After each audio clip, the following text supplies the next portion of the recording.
دوستوں، ہر والدین کی یہ خواہش ہوتی ہے کہ ہمارا بچہ اعلیٰ سے اعلیٰ ڈگری حاصل کرے، ہوتی ہے نا؟ ہر والدین کی خواہش ہوتی ہے کہ ہمارا بچہ اعلیٰ سے اعلیٰ ڈگری حاصل کرے۔ کوئی چاہتا ہے کہ ہمارا بچہ انجینئر بنے، کوئی چاہتا ہے کہ ہمارا بچہ ڈاکٹر بنے، کوئی چاہتا ہے ہمارا بچہ ہیڈ ماسٹر بنے، مگر ایک نیک والدین کی خواہش ہوتی ہے کہ ہمارا بچہ حافظ قرآن بنے۔ ایک نیک والدین کی خواہش ہوتی ہے کہ ہمارا بچہ حافظ قرآن بنے۔ اسی نیک خواہش کو میں نے سامنے رکھ کر ایک نظم لکھی ہے، اور نظم کا عنوان رکھا ہے حافظ قرآن بچہ۔ حافظ قرآن بچہ 7-8 سال کا جب بچہ ہوتا ہے نا، تو اس کے والدین اس کے متعلق کیسے سوچتے ہیں، وہ ایک نظم کی صورت میں آپ کے سامنے پیش کروں گا۔ اگر لطف آئے تو سبحان اللہ کہنا کہ باپ کی شفقت محبت بھرا سایہ بیٹے کے مستقبل کی طرف جو آیا، باپ کی شفقت محبت بھرا سایہ بیٹے کے مستقبل کی طرف جو آیا، باپ نے سوچا کیا کچھ بتاؤں اس کو، کتنا سکھاؤں اس کو، کتنا پڑھاؤں اس کو۔ خدا نے ایک تدبیر ذہن میں ڈال دی، اس کے خوابوں کی تعبیر ذہن میں ڈال دی۔ اس نے ماں سے اس کی یہ اظہار کیا، ہو اس کا مستقبل اچھا یہ نروار کیا۔ سوچا ماں نے فیصلہ جو ایک اچھا، کہ بن جائے حافظ قرآن ہمارا بچہ۔ خدا کے ہاں تبھی تو شان بڑھے گا بچہ ہمارا جب قرآن پڑھے گا۔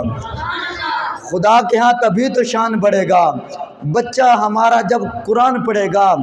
اسی متعلق سوچ بچار وہ کرنے لگے، خلاصہ بچے کو تیار وہ کرنے لگے۔ دیکھنا وہ 7-8 سال کا چھوٹا سا بچہ ہے، والدین اب اس کو تیار کر رہے ہیں مدرسے کے لیے۔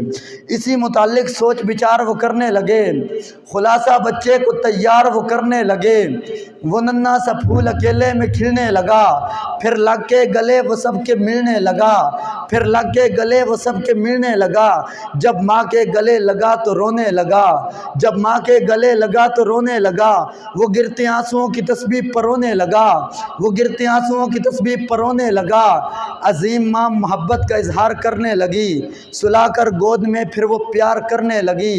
دے کر تسلی روانہ کیا اس نے، باپ کے سپرد عظیم خزانہ کیا اس نے۔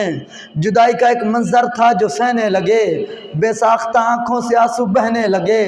وہ چلنے لگا سب سے نکھرنے لگا، سب کو خیر بات کا گھر سے بچھڑنے لگا۔ ابھی تو معصوم تھا کہ چل پڑا، خدا کی عنایت کا دیا وہ جل پڑا۔ ابھی تو معصوم تھا کہ چل پڑا، خدا کی عنایت کا دیا وہ جل پڑا۔ ہوا فضل ربی کے مدرسے میں آ گیا وہ 7-8 سال کا بچہ، ہوا فضل ربی کے مدرسے میں آ گیا وہ، مدرسے میں آ گیا دی کے حصے میں آ گیا وہ۔ قاری صاحب پڑھانے لگے وہ پڑھنے لگا، قاری صاحب پڑھانے لگے وہ پڑھنے لگا۔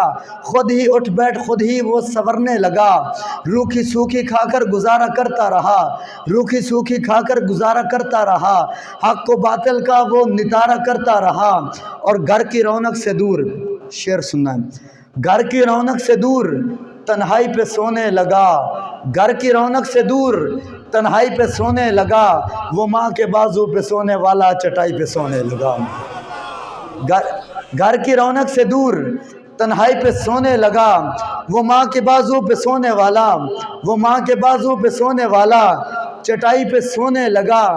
جب کبھی گھر کی یاد آتی تو رو دیتا، اشک اطہر سے زخم جدائی وہ دھو دیتا۔ جب کبھی گھر کی یاد آتی تو رو دیتا، اشک اطہر سے زخم جدائی وہ دھو دیتا۔ اتنی مشقتوں کے بعد حافظ صاحب، اتنی مشقتوں کے بعد آخر قاری صاحب کی محنت رنگ لائی، آخر قاری صاحب کی محنت رنگ لائی، عجب اور نرالا سا ایک ڈھنگ لائی۔ ماں باپ کی نظر میں جنت بن گیا، دلی تسکین مل گئی گھر کی راحت بن گیا۔ مستقبل کی گھڑی ہدایت کی طرف نکل گئی، مشقت تھی جو آج تک وہ راحت میں بدل گئی، مشقت تھی جو آج تک وہ راحت میں بدل گئی۔ اس کی محنت پھر ایسے انوار لائی کہ خزاں کے اندر بھی پھر بہار لائی، اس کی محنت پھر ایسے انوار لائی لائی کہ خزاں کے اندر بھی پھر بہار لائی، خدا نے پھر وہ مقام عطا کیا، اس کی محنت کا اسے انعام عطا کیا، خدا نے پھر وہ مقام عطا کیا، اس کی محنت کا اسے انعام عطا کیا۔ کون سا انعام؟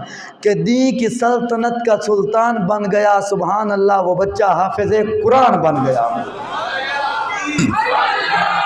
دین کی سلطنت کا سلطان بن گیا، دین کی سلطنت کا سلطان بن گیا، سبحان اللہ، وہ بچہ حافظ قرآن بن گیا، سبحان اللہ، وہ بچہ حافظ قرآن بن گیا، پڑے موتیوں میں پرواز پسند ہو گیا، استاد کا سر بے فخر سے بلند ہو گیا۔ السلام۔